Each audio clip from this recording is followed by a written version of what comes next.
சிவன் கோவில முருகன் கோவிலா மாத்தின கதை உங்களுக்கு தெரியுமா?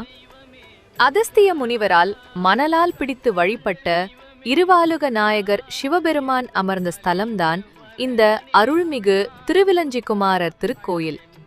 குற்றாலத்துல சிவனை தரிசிக்க வந்த அகஸ்திய முனிவரை வைணவர்கள் உள்ள விடல.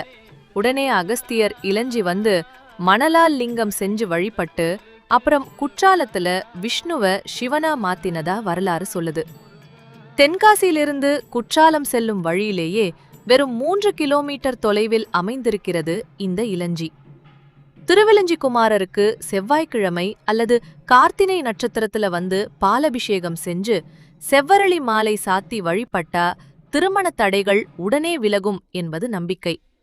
அருவியில குடிச்சு முடிச்சிட்டு மனசுக்கு அமைதியா ஒரு ஆன்மீக அனுபவம் வேணும்னா இந்த கோவிலோட அமைதியும் சூழலும் வேற லெவல். அடுத்த டைம் குற்றாலம் பிளான் பண்ணும்போது இலஞ்சியையும் உங்க லிஸ்ட்ல சேர்த்துக்கோங்க.